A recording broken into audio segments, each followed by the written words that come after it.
not nice being on the other end of that. On the other side of this train you'll see some fuel tanks. This is where they're full of diesel, which they'll send down to the various different mines. On there they still have their old logo, which is BHP Billiton, but in May last year they dropped the Billiton, and since then they've been doing a huge television campaign. They have a new slogan, it's called Think Big, but in my mind they've always been big. Well, they used to always call themselves the Big Australian, but they also hold the record for the longest train in the world. On the 21st of June 2001, they constructed this train between Newman and Port Hedland. It consisted of 8 locomotives, 682 loaded ore cars. It had a gross weight of just under 100,000 tonnes. It was carrying 82,262 tonnes of iron ore. It travelled 275 kilometres and was at a length of 7.353 kilometres long. So that record still holds today, but I'm sure if someone were to break it, BHP would be back at it again. I'm really surprised that Rio Tinto hasn't done it, because they do have a bit of a rivalry between the two companies, but no, they haven't done it. Train drivers would be chafing at the bit to have that under their belt to drive the longest train in the world.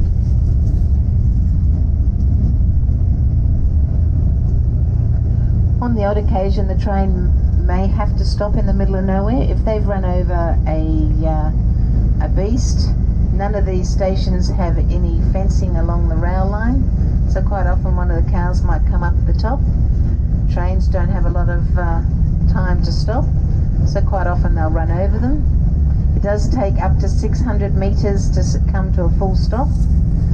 So if you run over a beast, one, you have to record that, because BHP does have to compensate the stations, and two, you might actually have to go and check the wheels. If you do that on a full length train, that's nearly a 6 kilometre walk going up one side and down the other. Pleasant day like today, but if it's in the middle of summer, you get up to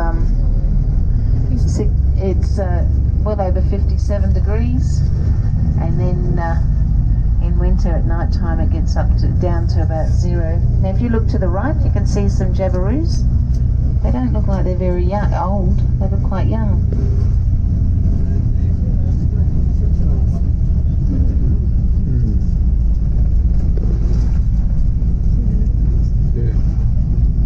So this is the southern stockpiles, which is where they moved from the northern. Once you've got some machinery here, the one directly in front of us is a bucket wheel reclaimer. The one on the left and one on the right are called boom stackers.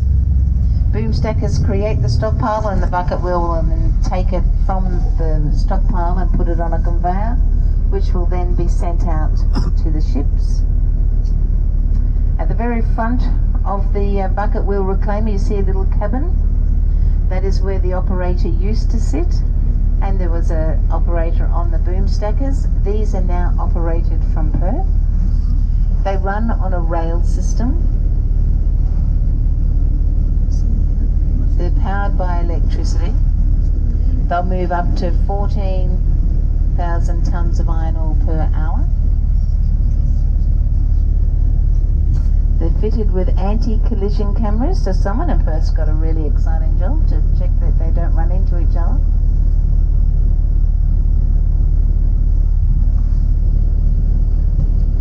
These stockpiles, if they're at their full height and length, would be 200 metres long and 18 metres high. The full capacity that BHP can hold here in Port Hedland, combined with Finucane Island and here, is 5.2 million tonnes of iron ore.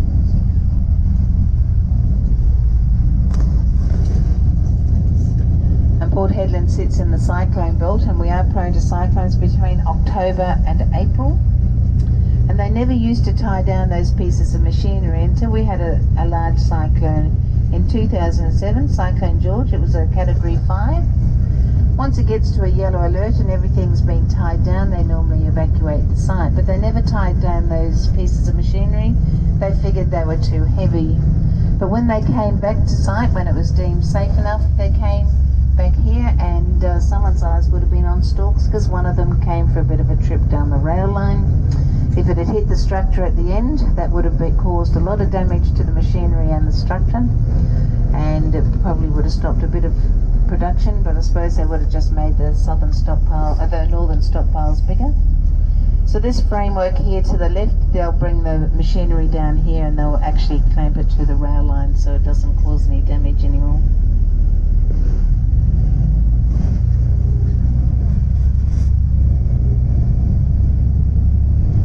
Just under the conveyor here on the left, you can see how the conveyor is on its side.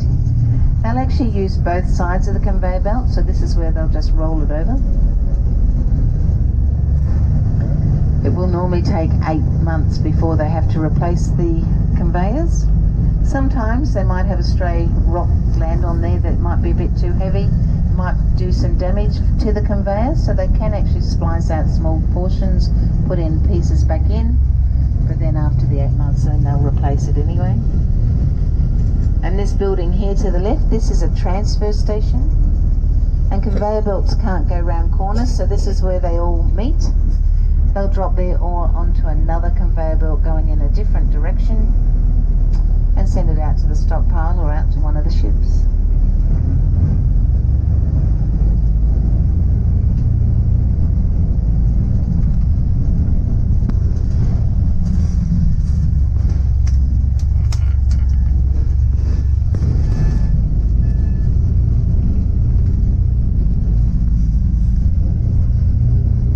So the steel mills on the other side of the world are requiring a certain grade or blend of iron ore.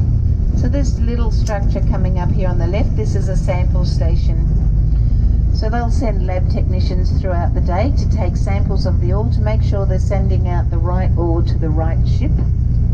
Once it gets over to the other side of the world at the steel mills, they still don't get paid until the ore has been offloaded. They will then check that they're getting the right blend or grade of ore, and then they will only get paid when they confirm it's what it is. Otherwise they have to quibble about the price. Some ships you'll just send out fines, some will have lump, some will have a blend of the two together.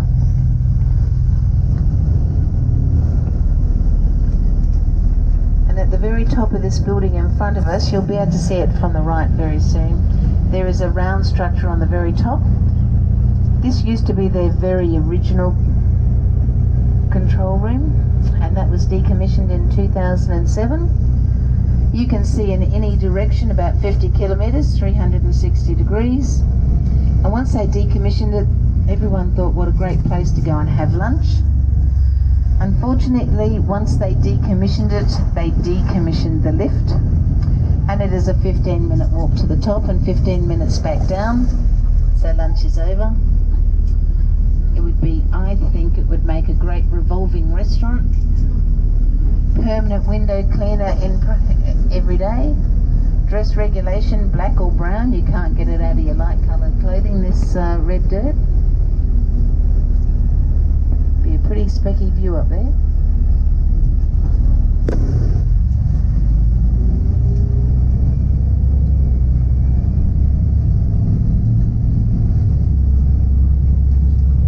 So the conveyor belt here to the left, this leads out through to the port, and doesn't look like it's working at the moment.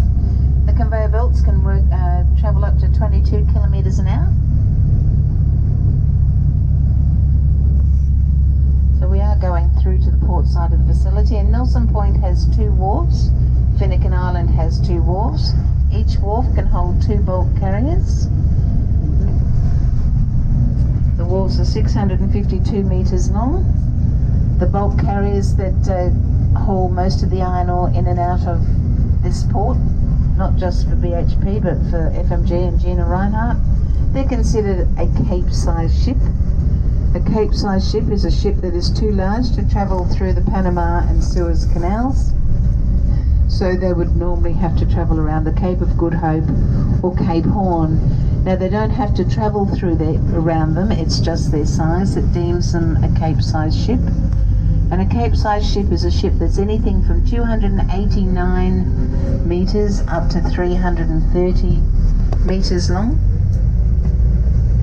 If you were to stand them on their end, they would be taller than the Eiffel Tower.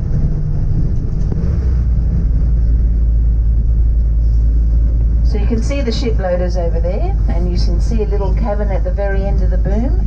That is where the ship loader operator sits. So this is the only piece of machinery operated from Port Hedland itself.